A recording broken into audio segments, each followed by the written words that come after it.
याद करो जब हमने क्या पढ़ा था, नेशनल इनकम पढ़ा था। तो नेशनल इनकम में हमने एक्सपेंडिचर मेथड में पढ़ा था, तुमको याद होगा। फॉर्मूला पता है किसको एक्सपेंडिचर मेथड का? Private private final consumption yes expenditure, sir. PFCE plus GDCF GFC, है ना। Sir C plus G plus I. हाँ वही था है ना। Plus GDCF plus X minus M, export minus import, नहीं था। और जीडीसीएफ के दो कंपोनेंट थे, मैंने तुम्हें बताए थे। जीडीसीएफ का एक तो कंपोनेंट था जीडीएफसीएफ, और एक था आपका इन्वेंट्री इन्वेस्टमेंट, जिसमें closing stock minus opening stock करते थे। ये जो जीडीएफसीएफ था ना, इसके तीन कंपोनेंट थे, है ना। जो प्राइवेट सेक्टर के छोटे मोटे खर्चे होते हैं वो यहाँ पे आ जाते हैं, गवर्नमेंट के छोटे मोटे खर्चे यहाँ पे आ जाते हैं, लेकिन इन दोनों के ही जो बड़े बड़े खर्चे होते हैं वो यहाँ पे आते हैं। तो एक तो था कंस्ट्रक्शन ऑफ हाउस, एक था बिजनेस इन्वेस्टमेंट, जो वर्ड यहाँ पे आया ना, और एक आया नहीं, यहाँ पे आया पब्लिक फिक्स्ड इन्वेस्टमेंट, जो गवर्नमेंट बड़े बड़े खर्चे करती है इंफ्रास्ट्रक्चर पे, ब्रिजेस बनाती है, रोड्स बनाती है, रेलवे डेवलप करती है ना, उसको हम कहते हैं पब्लिक फिक्स्ड इन्वेस्टमेंट। तो उसकी बात हो रही है बच्चों, यहाँ पे देखो कहाँ से चीजें कनेक्ट होती है, और ये वर्ड आपको समझ में आना चाहिए, पब्लिक इन्वेस्टमेंट एक्सपेंडिचर।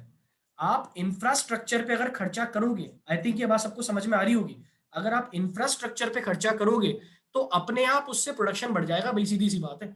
क्योंकि इंफ्रास्ट्रक्चर से दो फायदे होते हैं, रॉ मटेरियल भी इजीली आता है और फिनिश्ड गुड्स भी मार्केट तक इजीली पहुंचता है, ठीक है। तो इंफ्रास्ट्रक्चर को डेवलप करने से आप क्या कर सकते हो, आप प्रमोट कर सकते हो प्रोडक्शन को। दूसरा पॉइंट, प्रोडक्शन को कैसे बढ़ाया जाए। प्रोडक्शन बढ़ाने का दूसरा तरीका है भाई, क्या दे दो, टैक्स रिबेट्स दे दो और इंसेंटिव्स दे दो। बहुत सीधा तरीका, टैक्स रिबेट्स और इंटेंसिव्स दे दो, है ना। मतलब छूट मिलनी चाहिए, आप कंसेशनल रेट्स पे बिजली दो, कि भाई अगर आप इस कैटेगरी की इंडस्ट्री लगाते हो तो हम आपको छूट देंगे, हम आपको बिजली सस्ती देंगे, आपको फायदा होगा। आप लोगों को बताओ कि इंडस्ट्री लगाने से क्या होता है, तो लोग इंडस्ट्रीज लगाएंगे, प्रोडक्टिव वेंचर्स करेंगे। लोग वेंचर्स जब करेंगे, जब इंडस्ट्रीज लगाएंगे, तो इसी से क्या होगा, इन्वेस्टमेंट होगा और प्रोडक्शन होगा, ठीक है।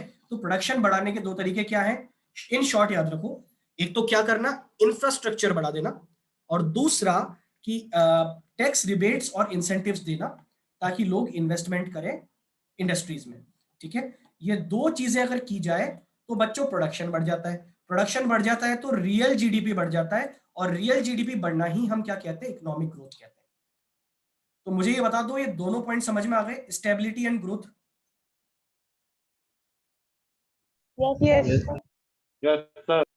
ठीक है, और बच्चों याद रखें, इन्हीं को हम बोलते हैं ट्विन ऑब्जेक्टिव्स, है ना। हमारे बजट के ट्विन ऑब्जेक्टिव्स हैं ये। चलो खैर, फटाफट फटाफट पूरा करते हैं, छोटे छोटे पॉइंट है, अब ज्यादा कोई समझने वाले नहीं है। अगला आता है बैलेंस्ड रीजनल ग्रोथ। इसका मैंने तुम्हें बताया कि भाई कहीं कहीं तो डेवलपमेंट बहुत ज्यादा हो जाता है, कहीं कहीं कम हो जाता है। तो मुझे बताओ गवर्नमेंट को ज्यादा ध्यान कहाँ देना चाहिए, जहां डेवलपमेंट ज्यादा हुआ या जहां पे कम हुआ, कहाँ ध्यान देना चाहिए बताओ। सर कम हुआ। जहां पे डेवलपमेंट कम होता है, तो जहां जो अंडर डेवलप्ड या बैकवर्ड एरियाज है, मैं बोलूंगा अंडर डेवलप्ड बोलूंगा या फिर बोलूंगा बैकवर्ड एरियाज जो है, जो बैकवर्ड रीजन्स है, वहां पे गवर्नमेंट को स्पेशली क्या करना चाहिए, कुछ ऐसी पॉलिसीज बनानी चाहिए, कुछ स्पेशल इकोनॉमिक जोन्स बनाने चाहिए। ये एक टर्म है जो हम पढ़ेंगे, वापस से मैं बोलूंगा, इंडियन इकोनॉमिक डेवलपमेंट वाले सब्जेक्ट में, कुछ SEZ आपको सेज बनाने चाहिए। ये क्या होते हैं मैं बताता हूँ बच्चों। अगर मान लो गवर्नमेंट को क्या करना है कि एक किसी पर्टिकुलर एरिया में प्रोडक्शन को बढ़ावा देना है, या वहां पे आपको इंडस्ट्री लगवानी है, तो आप क्या करोगे, आप ये बोलोगे, जैसे मान लो मैं बोरखेड़ा ले लेता हूँ, मैंने ले लिया बोरखेड़ा, है ना। बोरखेड़ा बहुत पिछड़ा हुआ है, ऐसा हम इमेजिन कर लेते हैं ना, कोई बुरा ना माने, दिल पे ना ले बोरखेड़ा वाले, है ना। इमेजिन कर लेते हैं बोरखेड़ा कोटा में पिछड़ा हुआ है, और गवर्नमेंट चाहती है कि बोरखेड़ा डेवलप हो। तो गवर्नमेंट क्या करेगी कि भाई बोरखेड़ा के एरिया में जो इंडस्ट्रीज लगाएगा, बोरखेड़ा में जो फैक्ट्रीज लगाएगा, उसको हम बिजली देंगे मार्केट से 20% कम रेट्स पे, उसको हम जमीन देंगे कम रेट्स पे, उसको हम टैक्स में छूट देंगे। जो बोरखेड़ा में क्या लगाएगा, इंडस्ट्रीज लगाएगा। बोरखेड़ा को गवर्नमेंट ने क्या डिक्लेयर कर दिया, स्पेशल इकोनॉमिक जोन, जहां पे क्या मिलेगी आपको, स्पेशल कंसेशंस मिलेंगे, छूट मिलेंगे। और ये स्पेशल इकोनॉमिक जोन किसको डिक्लेयर करते हैं भाई, जो बैकवर्ड एरियाज होते हैं उनको गवर्नमेंट जानबूझ के डिक्लेयर करती है, ताकि लोग वहां पे क्या करें, लालच में वहां पे इंडस्ट्रीज लगाएं, ताकि वहां के लोगों को एम्प्लॉयमेंट भी मिले और उस एरिया का डेवलपमेंट भी हो। सबको मेरी बात समझ में आ रही है, यस और नो? सर सर ऐसा सच में तो नहीं हुआ ना, तभी आपने बोरखेड़ा में वो ब्रांच खोल दी? क्या चीज, क्या चीज? सर ये सच्ची में थोड़ा ना हुआ नहीं। अरे सच, कैसा है तू भी यार, मैं कह रहा हूँ एग्जाम्पल है। सर ब्रांच इसलिए खोल दी हो, क्या पता। अरे तुम भी कहा यार, है ना, सिर्फ और सिर्फ ये एग्जांपल दिया है मैंने, है ना, रिलेट मत कर इसको, है ना। खैर वैसे देखा जाए तो उधर तो एलन वगैरह बहुत सारी चीजें आ रही है अभी, तो बैकवर्ड का है वो तो बहुत आगे है। जितने भी स्कूल हैं बड़े बड़े, बहुत सारे स्कूल्स हैं जो इधर ही हैं, है ना, सिंगानिया, बख्शी, विद्याश्रम, कितने सारे स्कूल हैं इधर, है ना। चलो खैर, सर बोरखेड़ा से आ गए हैं वो। हाँ कोई बात नहीं ना, एरिया तो यही आता है कोटा का, इस तरफ वाला, 12 रोड वाला। तुम भी मतलब अर्थ का अनर्थ कर देते हो, बात को कहाँ ले जाते हो, हैं? चलो कोई बात नहीं, आगे बढ़ते हैं। अगला पॉइंट है एम्प्लॉयमेंट अपॉर्चुनिटीज। अरे भाई मेरे को बताओ, एम्प्लॉयमेंट कब मिलता है, जब गवर्नमेंट नई नई स्कीम्स लेके आती है। गवर्नमेंट बोलेगी हम साल भर में इतने ओवरब्रिज बनाएंगे, हम इतने लोगों को काम देंगे। जब आप नई नई स्कीम्स लेके आते हो तो स्कीम को पूरा करने के लिए लोगों की जरूरत पड़ती है भाई, स्कीम को पूरा करने के लिए लोगों की जरूरत पड़ती है। और जब स्कीम्स को पूरा आप करोगे तो आप ज्यादा से ज्यादा लेबर को रखोगे और आप लोगों को एम्प्लॉयमेंट अपने आप दे दोगे। तो जरा पढ़ के देखो, budgetary policy focuses on generation of employment opportunities through investment in public enterprises, investment in infrastructural projects like construction of flyovers, bridges, expansion of roads, etc. बच्चों ये वो चीजें हैं जहां पे बहुत ज्यादा मैन पावर की जरूरत होती है ना। और जब आप इन स्कीम्स को बनाते हो, अच्छा कहाँ बनाते हो स्कीम्स को, बजट में बनाते हो, और बजट में इन स्कीम्स को बना करके आप एक तरह से एम्प्लॉयमेंट को बढ़ावा दे रहे हो। ठीक है, आगे बढ़े। In rural urban areas government aims to provide jobs through various employment. अच्छा ये ब्रिज, फ्लाईओवर, ये तो एक्सपेंशन ऑफ रोड्स, ये तो अर्बन एरियाज में हो गए। अच्छा रूरल एरियाज में कैसे देती है गवर्नमेंट जॉब, गवर्नमेंट स्कीम बनाती है, जैसे सबने नाम सुना होगा, महात्मा गांधी नरेगा, मनरेगा, नाम सुना है किसी ने? इसकी फुल फॉर्म बता दूं तुम्हें मैं, इसकी फुल फॉर्म है अच्छा। MG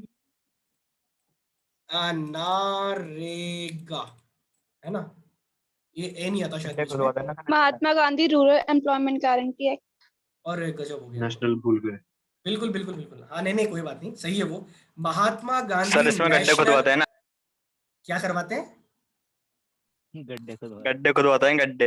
ये भगवान, अरे गड्ढे नहीं खुदवाते, वो सारे ही काम करवाते हैं जो कंस्ट्रक्शन वाले होते हैं ना, जो पब्लिक इंफ्रास्ट्रक्चर बन रहा होता है ना वो करवाते हैं। जैसे बांध बनवा रहे हैं, जैसे गांव में सबसे ज्यादा जरूरत किसकी पड़ती है, डैम्स की, लोगों की फसलें खराब हो जाती है, तो वहां पे क्या करवाते हैं, स्कूल्स बनवा रहे हैं, डैम्स बनवा रहे हैं, तो वहां पे लोगों को लगा देते हैं। अल्टीमेटली हाँ वो गड्ढे खोदना ही हुआ, है ना, कह सकते हैं, लेकिन इसमें गारंटी है कि आपकी जो फैमिली होती है, वैसे मैं तुम्हें बता दूं, लो एक और चीज आ गई, ये भी तुम्हें पढ़ने को कहाँ मिलेगा, इंडियन इकोनॉमिक डेवलपमेंट, है ना, अपने आप समझ जाओ। तो ये इसकी फुल फॉर्म क्या है, Mahatma Gandhi national rural employment guarantee act, ये इसकी पूरी फुल फॉर्म है, जिसमें आपको 100 दिन का एम्प्लॉयमेंट मिलता है, गारंटीड 100 डेज का, है ना, और आपको उसके पैसे मिल जाते हैं, आप अनएम्प्लॉयड नहीं हो, आप एम्प्लॉयड हो, ये आपको फीलिंग दे दी जाती है कि फील कर लो भाई तुम्हें रोजगार मिला हुआ है ना, टेंशन ना लेना, हम तुम्हारे साथ हैं, है ना। इसी तरह से एक और है SJGSRY, किसको पता है ये क्या है?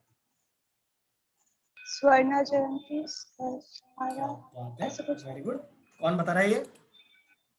दिव्यांशी, वेरी गुड बेटा, स्वर्ण जयंती ग्राम स्वरोजगार योजना, ये इसकी फुल फॉर्म है ना। तो ये भी दिया जाता है, इसमें इंसेंटिव दिया जाता है, जो छोटी मोटी इंडस्ट्री लगाना चाहते हैं, जो स्मॉल स्केल इंडस्ट्री होती है, भाई पापड़ बनाने, अचार बनाना है, गाँव में लोगों को एक इंडस्ट्री लगानी है छोटी सी, है ना, कि भाई हम तो पापड़ अचार बनाएंगे मिल करके और शहरों में जाके बेचेंगे, उसके लिए भी तो इन्वेस्टमेंट चाहिए, तो गवर्नमेंट आपकी हेल्प करती है कि ठीक है हम दे देंगे। तो एम्प्लॉयमेंट, अब ये बेटा ये स्कीम सारी कहाँ बनी, ये हवा में उड़ के थोड़ा ना आ गई बेटा, ये सब बजट में डिसाइड होता है कि MG नरेगा या SJGSRY जो भी है, ये सारी स्कीम्स कहाँ डिसाइड होती है, कहाँ बनती है, बजट में। बजट में गवर्नमेंट बोलती है आने वाले साल में ये स्कीम हम लगाने वाले हैं, तो एम्प्लॉयमेंट अपॉर्चुनिटी कहाँ से जनरेट हुई, बजट से, ऑब्वियसली, है ना। अब आते हैं लास्ट पॉइंट पे, जो छोटा सा पॉइंट है और इसमें कोई खास बात नहीं है, वही पब्लिक गुड्स की तरह ये भी, क्या कि there are large number of public sector industries, जिसको हम बोलते हैं पब्लिक एंटरप्राइजेस। ये पब्लिक एंटरप्राइजेस वो होते हैं जो लगभग लगभग हमेशा घाटे में रहते हैं, लॉस में रहते हैं, लेकिन स्टिल इनको ऑपरेट करने की जरूरत पड़ती है। तो बजट का एक बड़ा हिस्सा यहां जाता है। तो आपको बजट को कुछ इस तरह से बनाना है कि पब्लिक एंटरप्राइजेस को मैनेज भी हम कर लें और हम लॉस में भी नहीं आए।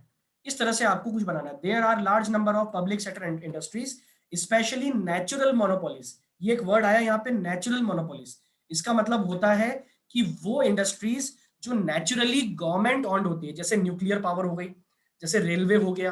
खैर वैसे रेलवे का अब क्या हो गया, प्राइवेटाइजेशन हो गया। मुझे एक याद नहीं आ रहा क्या नाम है उसका, तेजस एक्सप्रेस एक ट्रेन है जो आईआरसीटीसी ने चलाई है, जो आपके पहली प्राइवेट ट्रेन है इंडिया की। नाम सुना है किसी ने, तेजस एक्सप्रेस? Yes sir. सुना होगा। तो बेटा वो जो है थोड़ा थोड़ा हुआ है, लेकिन अभी पूरी तरह से ये गवर्नमेंट के हाथ में ही है, मान के हम चले। तो पब्लिक एंटरप्राइजेस को चलाना और बजट का एक पार्ट उसमें लगाना, ये किसके हाथ में है? गवर्नमेंट के हाथ में। तो बजट में इसका ध्यान रखना चाहिए, है ना। Which are established and managed for social welfare. बेटा ये वो एंटरप्राइजेस होते हैं, इनको चलाया क्यों जाता है? लोगों के भलाई के लिए, है ना। Budget is prepared with the objective of making various provisions for managing such enterprise and providing them financial help.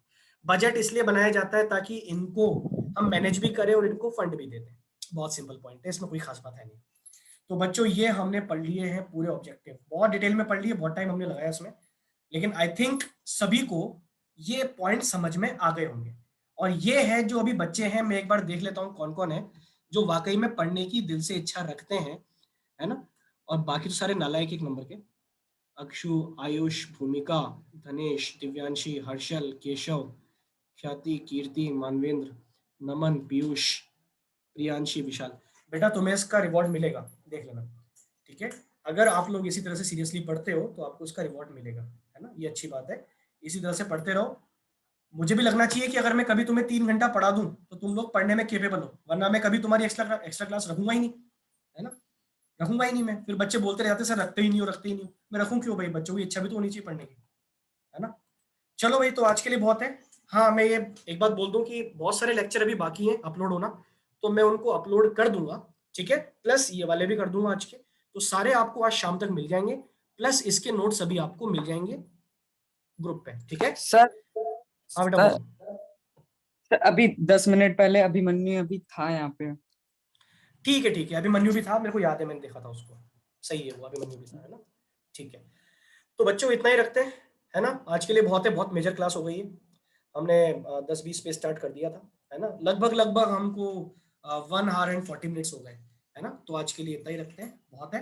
अब हम लोग मिलेंगे बच्चों कल, ठीक है। शाम को क्लास नहीं है, मैं क्लियरली बोल रहा हूँ, मैसेज कर करके मत पूछना, है ना, ठीक है। आज शाम को क्लास नहीं है, और अगर मुझे ठीक लगता है तो कल भी मैं सुबह क्लास ले लूंगा। टाइम यही रखेंगे हम लोग, अब ये चलेगा टाइम, ठीक है। मैम ये सर ये चीज तो आप 16 बंदों को नहीं 15 बंदों को कह रहे हो, तो बाकी को भी बोलनी पड़ेगी। कोई बात नहीं, मैसेज कर देंगे। नालायक है, उनका नुकसान तो होना चाहिए 2 दिन का। चलो खैर, मिलते हैं बच्चों कल, ओके। चलिए